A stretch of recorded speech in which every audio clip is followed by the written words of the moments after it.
Hello, everyone. Today we have with us Tim Absalikov, founder and CEO at Lasting Trend.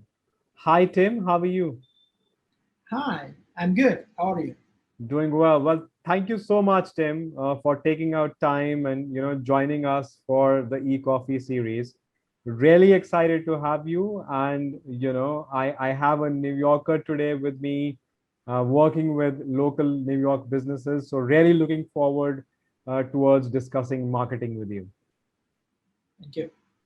Perfect. It's my So Tim, pleasure. before we start, it would be great if you would introduce yourself and what you do at your company. Oh yeah. I am an owner of my company, my own company, and I'm actually doing SEO on daily basis. I have about 10 years of experience. I worked for small businesses, some different agencies, and even big American corporates here in New York. And about 3 years ago, I've decided to open up my own venture. I think that would be a good time to start helping local businesses with all my experience. And currently, we work with a lot of local New York businesses, the businesses who are going through digital transformation, like stable businesses who has good uh, offline presence. They have a lot of referrals, a lot of offline business, but understand that today is the time to move online, and we help them to create a digital strategy and execute that to get more clients from their websites. Perfect, perfect. You work with a lot of law firms, so I'll try, because we are less on time, so I'll try to focus more on law firm marketing.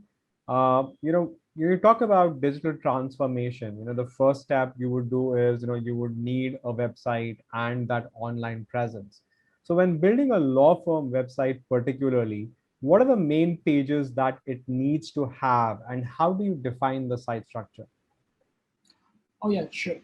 I personally seen, I think, a couple of thousands of law firm websites, and there is good websites, great websites, and bad websites. So speaking about bad websites, I see, for example, if we are talking about personal injury lawyers, the bad idea to have only one service page which says, "Hey, I'm a personal injury lawyer.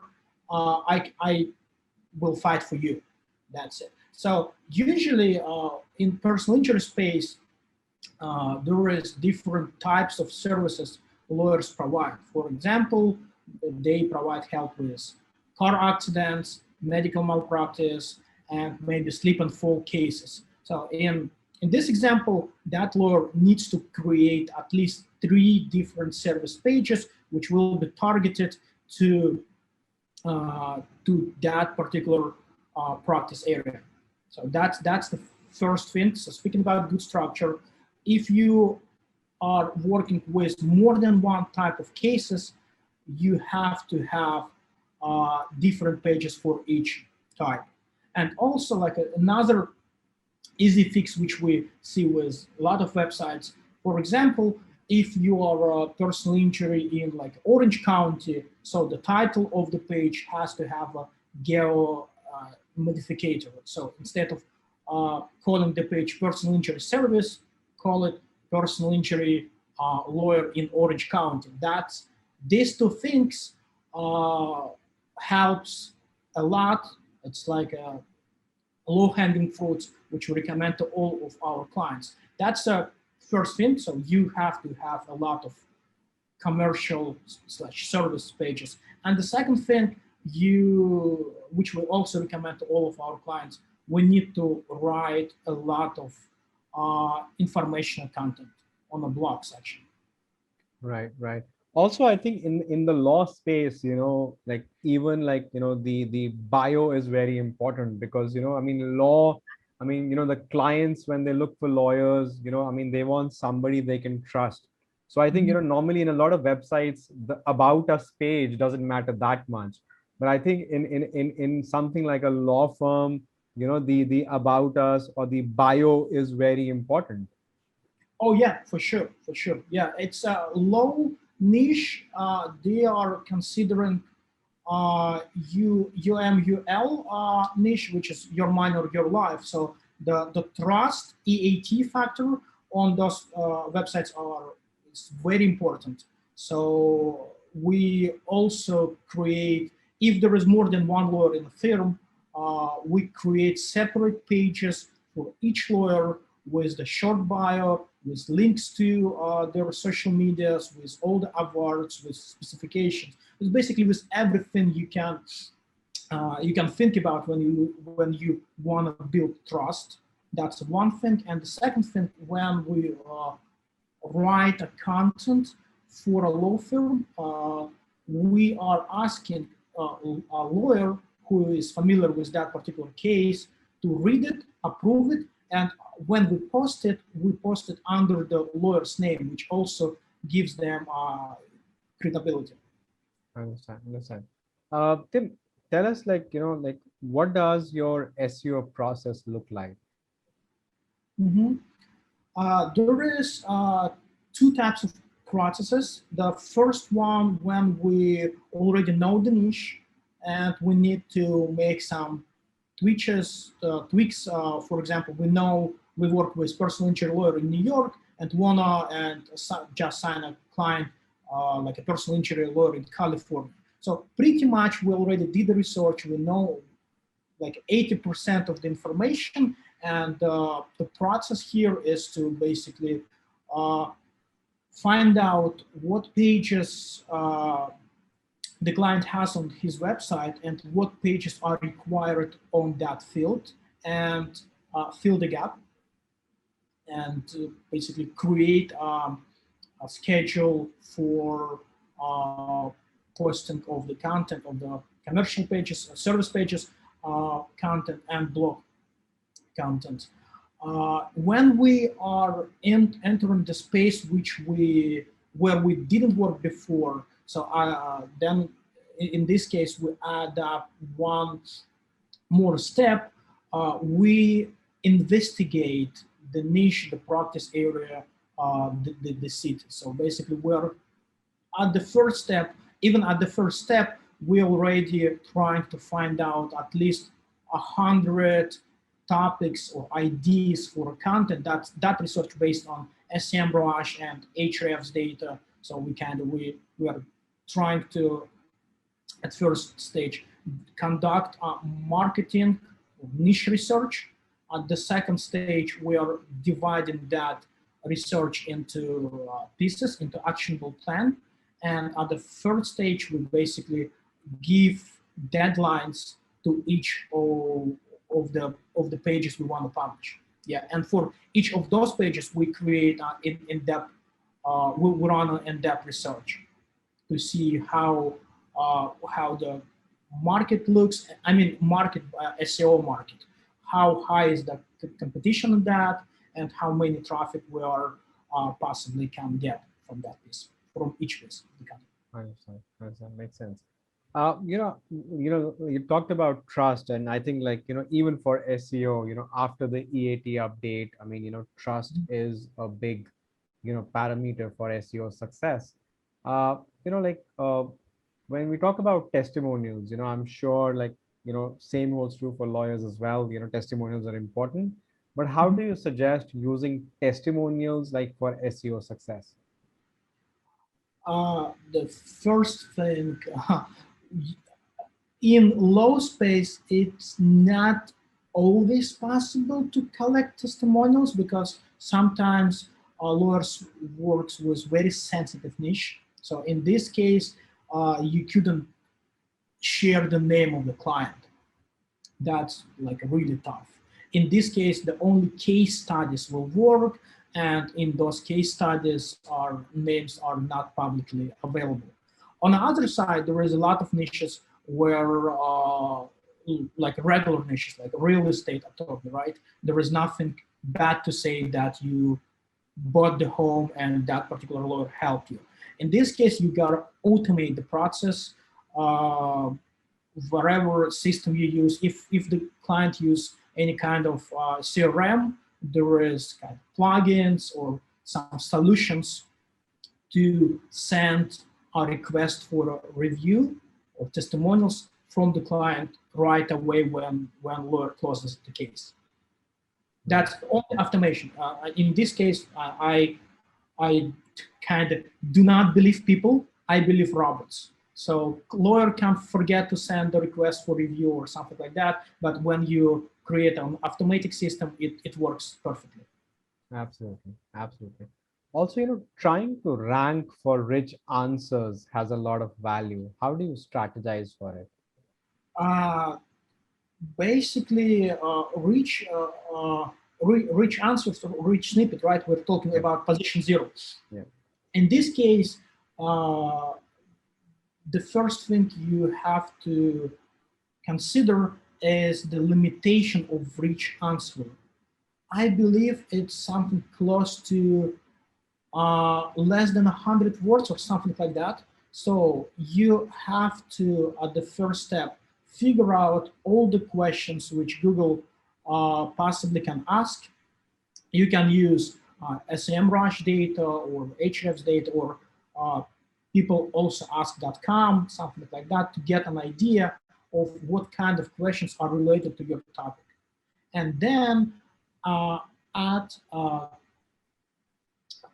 small answers to those questions. We usually do that through FAQ section. So we're trying to add up a FAQ section to each of our page or our article. That's the first thing. And the second thing, when we create a specification for copywriters, we are specifically asking them to not adapt a lot of kind of to structure the piece of content the way that it has bite size pieces of content on it. So we are not adding more than 300 words to any section, H2 or H3 section, if we would want to like go into details. makes That's sense. also help a lot. Makes sense. Makes sense. Absolutely. Do you think newsjacking plays an important role in promoting the brand? Oh, for sure. It requires a lot of research and a lot of knowledge on that. But speaking about lawyers again, right? There is a upcoming possible foreclosure problem in United States. So we are closely monitor market, and the latest thing, Biden, the President Biden announced that the foreclosure forbearance moratorium will end by the end of July. So we are already incorporated that news into our strategy. Also, how do you decide what content to create? What are the content promotion strategies you follow? So what to create or how to promote that or both? I mean, how do you decide, like which type of, if we talk like mainly about law, I mean, there are so many channels to promote content, and based on that, there's so much we can do. How do you strategize? Okay, fine, like these are the channels I should go after, or this is the strategy I should go after. Speaking about strategy, so we have link building plan. We basically create a link building plan for next 12 months. Okay. Then each quarter, each 3 months, we readjust that plan. We make changes, and then we decomposite the plan into monthly plans. So how we work on them, we have long-term strategy and short-term. For short-term strategy, we basically open up any position tracking software and see which keywords are close to top 10 or maybe top 5, top 1. And if we see that keyword, we're trying to push all our resources to make sure that we get that we can promote that keyword. That's a short term. Speaking about long term, then we have a list of keywords which are really important money-wise for our client. Basically, that the client can get leads from that keyword, and we create a 6-month or 12 months plan to those keywords.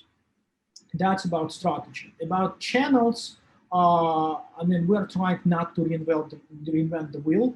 We are checking how our competitors worked on promotion of that keyword. So if they work with blog posts, if they did a lot of blog posts, so we copy that strategy. If they did something else, we are trying to,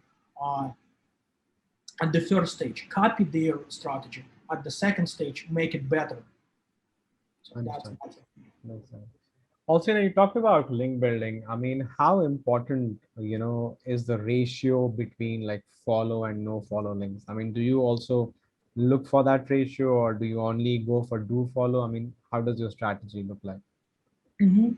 I believe that no follow links also gives some kind of signal to Google. So we are not, I mean, obviously we're trying to build do follow links. But if sometimes we had certain relationships with webmaster, and for some reason webmaster decided to give us no follow link, it's not then that's not a catastrophic thing for us. We are all right with that, because anyway you have to have some amount of no follow links. Speaking about percentage, I mean, I don't believe there is any kind of percentage which Google loves or not.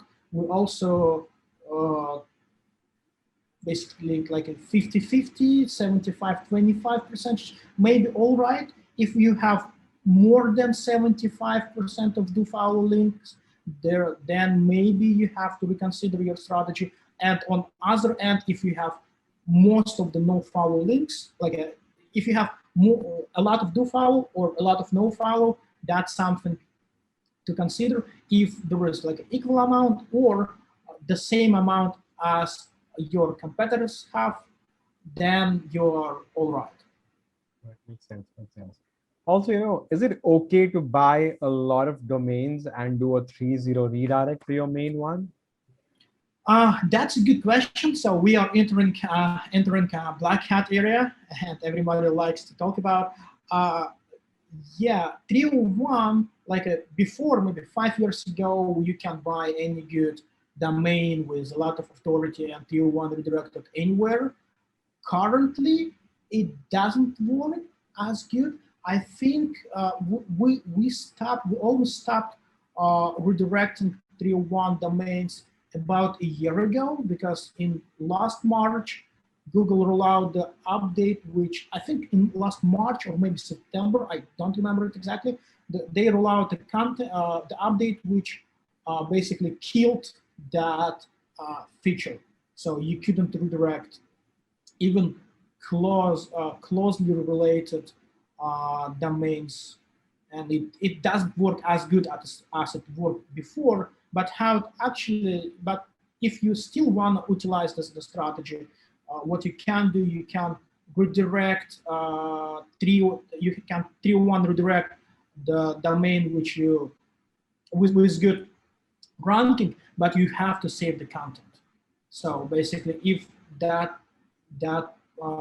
page, that domain had ABC, DEF pages, you have to recreate that on your website. You don't need to give a link from the homepage or from anywhere of your money site, but you have to have that HTML page or PHP page under your new domain as well.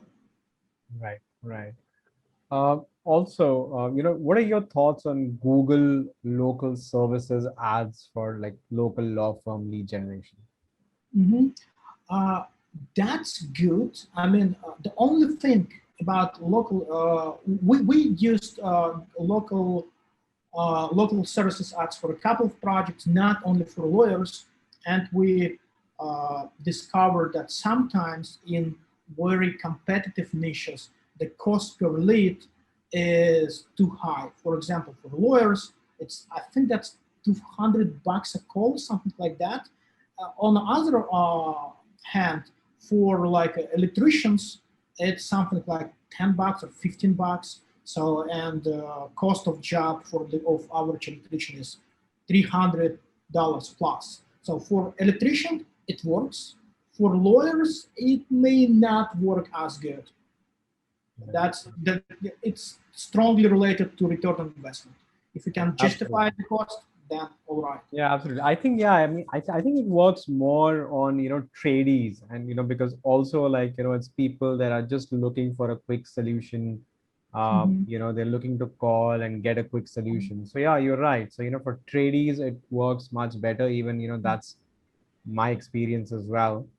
But for, like, niches like, maybe a dentist or a lawyer, it doesn't work that well. Yeah, yeah. If you have immediate need, like you have no electricity in your house, then you call and the electrician show up. If you want to buy a house within the next 6 months, then it does work as good. Yeah, you're right.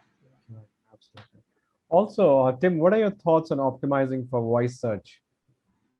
I think I actually started to be interested in the topic maybe 5, 6 years ago, and uh, at that time, 5 years ago, I thought that we will have that transition really soon. So everybody will talk to Siri, to Alexa, to what's that on Google, Google, okay, Google stuff. Google Yeah, Doc, yeah. yeah, Google Doc. But after 5 years, I think that it will take much more time than we initially thought about. And but you still we need to start optimizing right now. But you will see results maybe in a couple of years, in 5 years or so on. Right, right. Well, Tim, I know we are less on time, so I'll just ask my last question. What are the main trends that you are seeing in, like law SEO or law marketing? Main trend. Uh, only I can choose only one, right?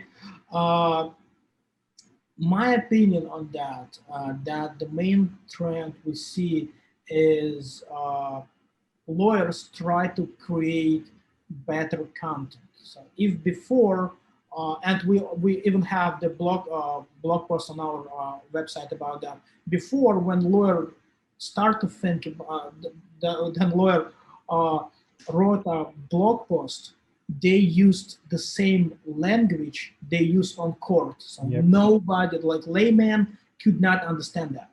And now lawyers start to understand that they need to speak on layman terms. And that's a good transition for lawyers and the whole industry, because when you search for something and you don't understand what a lawyer tries to tell you on his blog, it does help anybody. Right. Well, Tim, thank you so much for your time. It was fun having you. Hopefully, we'll get in touch soon and, like catch you again. Thank you. My pleasure.